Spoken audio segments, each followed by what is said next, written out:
Tale Podcast: How Stories Shape and Change Our Lives. Welcome back, friends and listeners. Thank you so much for joining me once again. I'm really excited to introduce, once again, my friend Bear for part 2 of Stories with Bear. Hopefully you've gone back and you've listened to part 1 already and gotten a little taste of what our conversation together is like. Again, Bear is a healer. He's a mentor. He works with people in spirit, holding space, and is a master of storytelling. He has gone all over the world and collected stories and learned how to tell, sing, and chant different stories. Today, we're talking with Bear about a little bit about his time in Australia, interacting and working with some of the Aboriginal Indigenous folks there. We're going to talk about the concept of what Bear calls being hollow-boned, which is another way of saying holding space, as he talks about the work that he does holding space for sweat lodges and people who come to gather for healing ceremony in sweat lodges. We're going to talk a little bit about the power of intention and the alchemical mix that happens within us and possibly outside of us when we engage with intention on some of the deepest levels. We're going to talk about what it looks like to use intention to move through past traumas and wounds in the healing process so that they look like less of an anchor and more of a springboard, as Bear likes to put it, in our work moving forward into the future. We're going to talk about the importance of learning how to practice balance within oneself and how balance in that one person can have an impact on the immediate community around that person. We'll end once again talking about how stories, just in general, not only create community, but are the evidence of community. And not just within the human animals, or the two-leggeds, as Bear likes to call them, but in the community of all living things. So once again, I'm excited to present yet another chapter of Stories with Bear. Please enjoy as we jump right in. Talking about different ways that you learned how to tell stories. You know, I know, for instance, your time in Hawaii was particularly meaningful for you. Oh, yeah. I mean, not only Hawaii, but Australia and Hawaii, you know, and going Right. down to some of the reservations. Right. Yeah. So what strikes your fancy today? What strikes my fancy? Oh, good question. You know, my time in Australia, I went there for a month, and, you know, we were going and doing some NLP trainings, and I got to walk with the Aborigines for a while. Wow. That was kind of interesting. Yeah, I bet. In one of the walks, we were, this is one elder. He's older than dirt. Yeah. He sat down and he looked at me and he says, "Let me tell you a story about the forest." And I said, "Okay." And he started, he says, "Look," he waved his hand all the way on and said, "Look and tell me what you see." So, you know, I said, "Well, I see the forest, you know, I see the energy the trees are putting off." And the first thing out of his mouth was, "The energy that you see now is very less than what it used to be." I asked him, "Well, why is that?"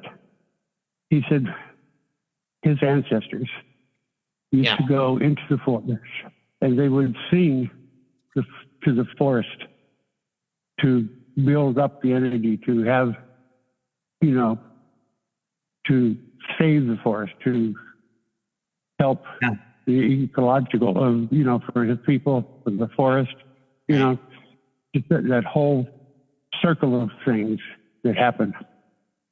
He said, over the years, what has happened is because of the challenges that they were having at the time with equal rights for the Aborigines. Yeah. That alcoholism and drugs and a lot of those things have came into play. And so a lot of the people have stopped singing in the forest. Ah, yeah. He says it's just like you can imagine this giant web that covers the whole forest because of the lack of singing, because of the lack of that nurturing from the forest. There's now big holes in the forest where the energy used to be. Wow. Well, and I know that the Aborigines at some point went through something very similar as most of the indigenous people here, with the re-education schools and stealing kids from their families, and just the trauma of all of that. You know, and because I was Native American in Australia, it was like people could not get enough of me talking to them because of either one side or the other. Yeah. One side is that the Aborigines, could really, we could connect because of our things that were going on in life. Sure. The white people in Australia were really against me talking to the Aboriginal people. Uh-huh. That's interesting. When would this have been, Bear, that you were visiting Australia? Oh, let's see. Probably 80, that would be, let me think. It's probably 95, 96. 95, 96. Okay. Wow. Interesting. Yeah. So they didn't want you relating to them, making connections, possibly No. Yeah. reigniting thing, right? Yeah, some of their Aborigines even asked me to come talk to, some of their meetings that we're having. I chose not to do that because of why I was in Australia. Yeah.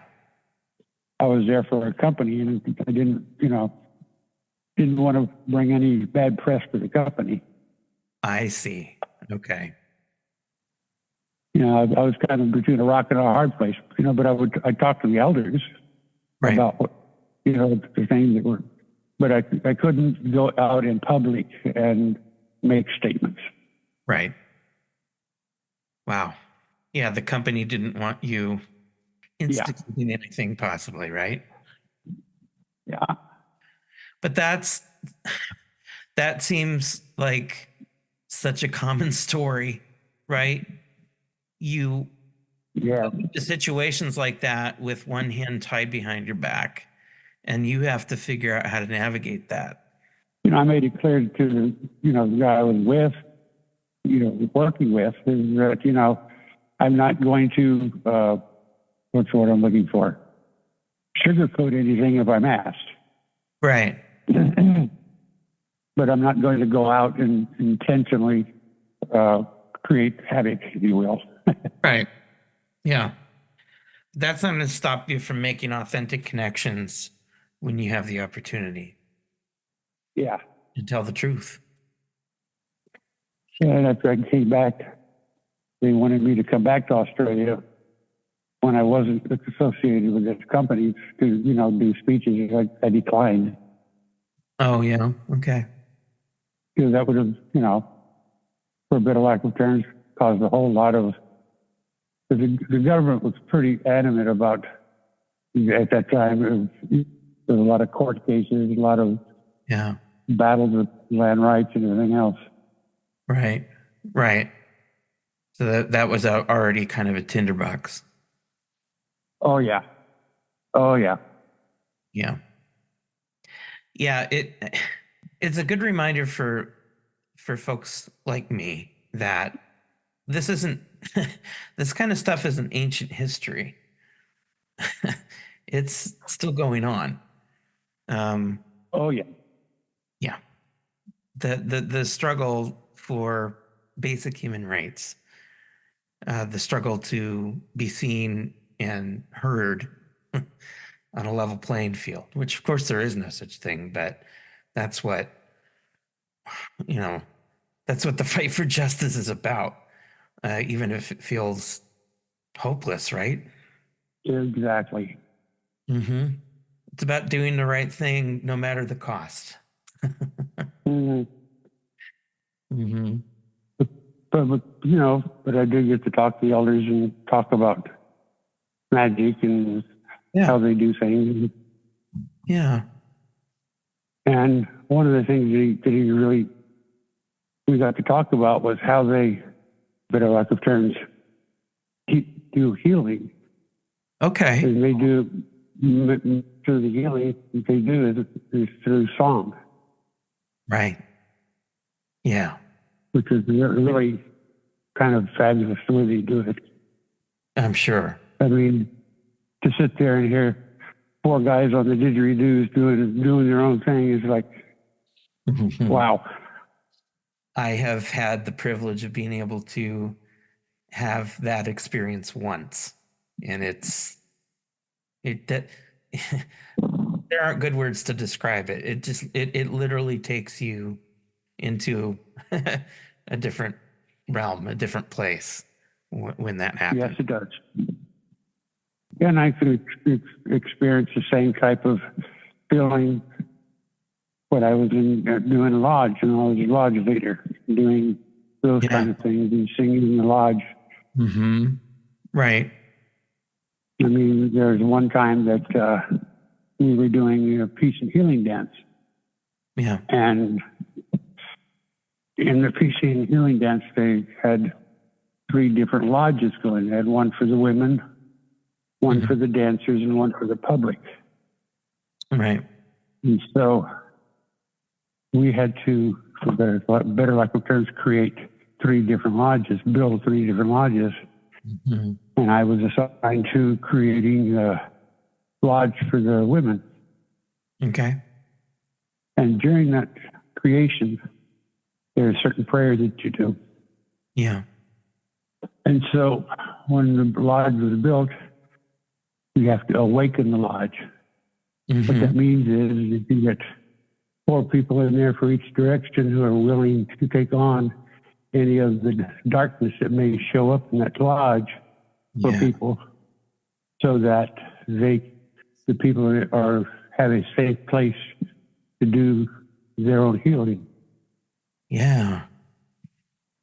And in that, one of the rounds, there's 4 rounds in each ceremony. Mm-hmm. In the third round, that's the round for forgiveness, for taking on, letting go of the things that you have carried so that you can take on something for someone else. Well, in that, I had put some certain herbs on the fire for that particular round. And I had this little bag, and it had women's herb on one side of it, and on the other side it had some sage. Mm-hmm. Well, somehow that got hooked onto the pitchfork we were putting stones in, and it fell into the stones. And it was like crazy. Yeah.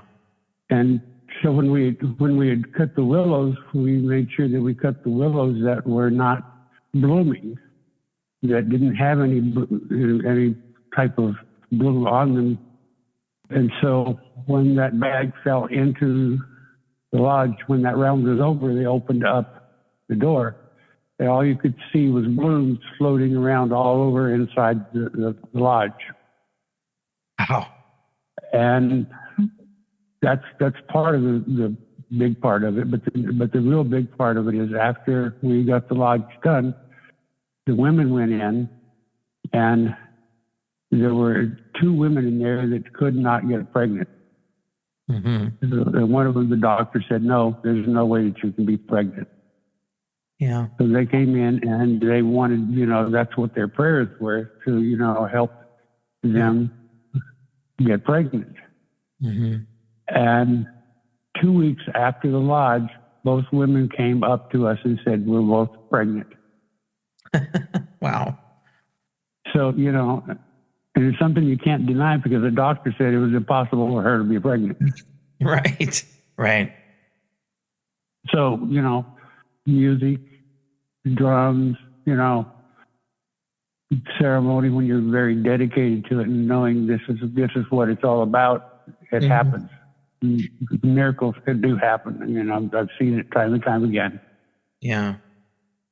Yeah. From my very basic understanding, and just this is what you're saying.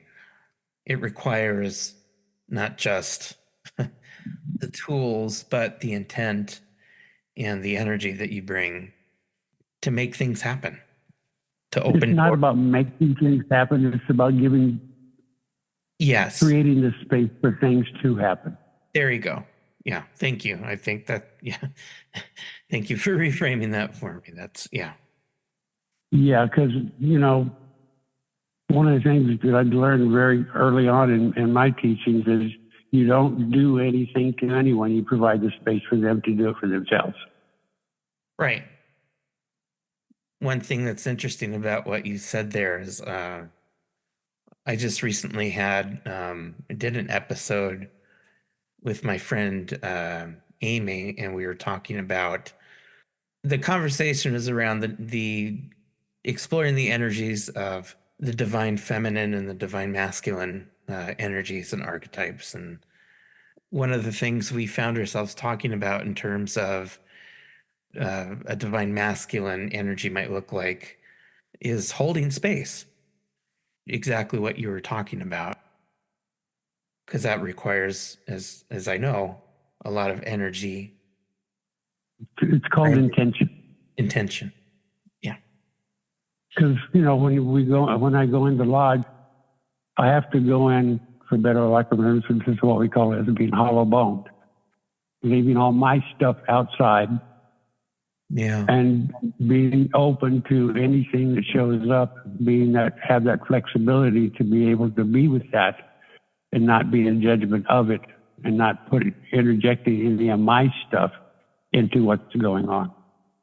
I imagine that requires, on some level, some sort of preparation on your part. Oh, yeah. For a better or lack of truth, there's something I practice every day. So I don't.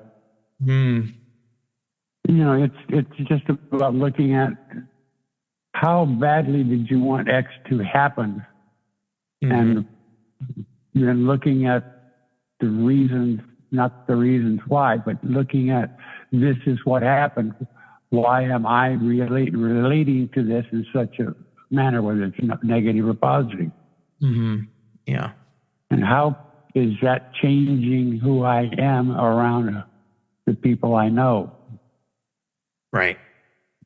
You know, is it causing conflict?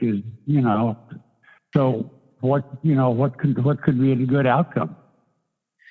Well, and you have to have a lot of decisiveness there and intention. You have to have an ability to self-reflect and self-examine and, you know, to be able to answer a question in any situation. Is this good for me to do right now? And is this good for the other person that I do this right now? For me personally, it's really having to take stock of what I've got energy for and where I really want to use that energy or waste that energy, for lack of a better way to put it. You know, that's why I say it's so important for me to walk the medicine wheel around all these things that are, you know, that I perceive as darknesses or things that's keeping me from being 100%. Yeah. Yeah, because no matter how much darkness there is in the world around me or that I think is in the world around me, I can choose to be light or not. That choice doesn't change depending on the situation.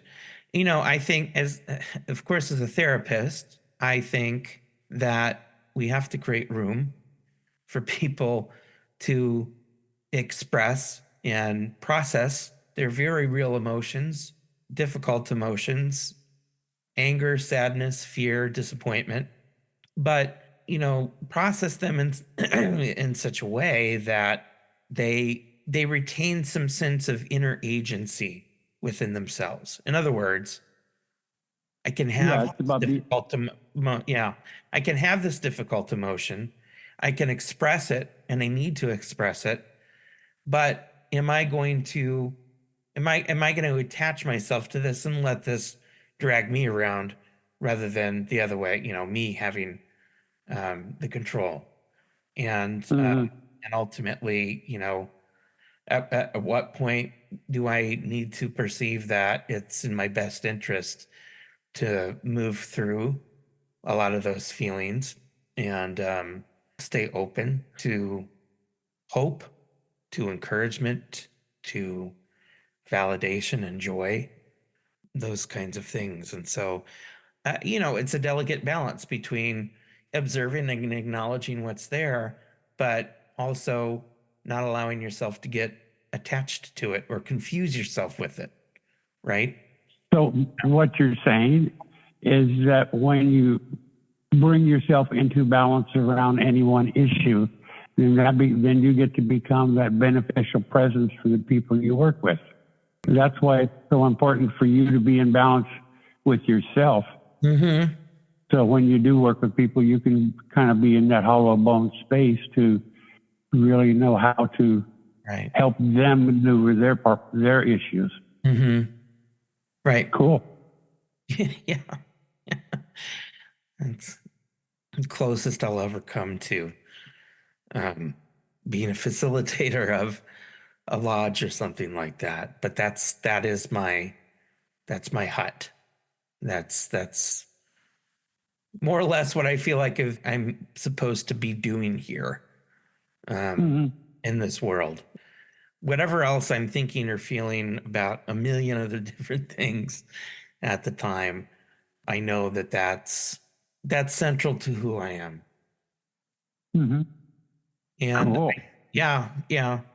And I think again, okay, I'll go back to stories. I think what I'm discovering in this whole journey of stories is that there's community there, and it's not just, yeah, I mean, it's community that stretches across time.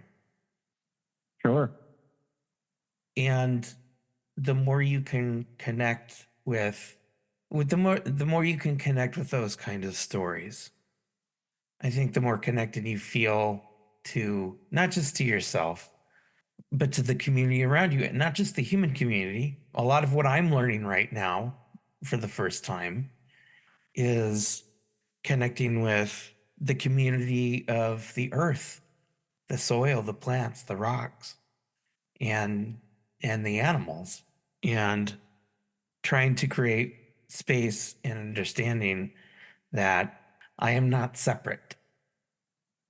So as you know, I'm really intrigued with this idea of the different energies and how we, whatever they are, wherever they're coming from. I know they're coming from all sorts of different places.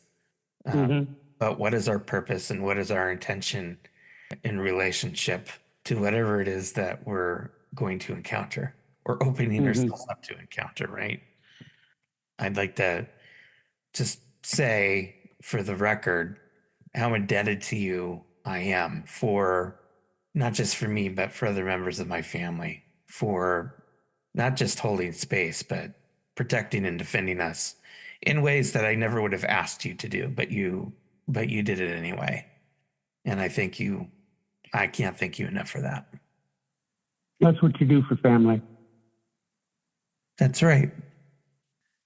When you go back and talk about story, Mm-hmm. I mean, anytime you have a conversation with someone, it's the story. And that's right. Mm-hmm. And anytime that you hear something or see something, like a movie or, Mm-hmm. it's a short story, if you will. Yeah. Mm-hmm. And the interesting thing about story is when you tell the story, you have no way of understanding how they're going to perceive it. Yeah. And you have to hold space for that. Exactly. Exactly. Mm-hmm. You know, and that you get 10 different people in a room, all hear the same story. You're going to get 10 different interpretations of the same story, and they're all true. Exactly. Yeah. Exactly. Mm-hmm. You know, it doesn't happen very often, but when a client wants to talk with me about their dreams and the imagery that's coming up in their dreams, I always, always, always start with, okay, what I'm about to tell you is my own impressions, my own connections, my own interpretation. This is not instructive. Yours might be very, very different. I'm going to share with you what I'm seeing and what I'm feeling. And if that helps you to either feel safer to explore them or spark a particular curiosity of your own to work with your own imagery, great. But do not take my impression as any sort of gospel truth. This is exactly what this is, and this is exactly how you should see it. That's not how Living Story works.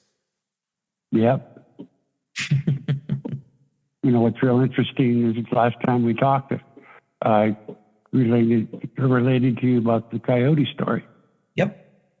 And other times that I've told that story, there's been, you know, I would ask the people around me, says, what did you get out of that?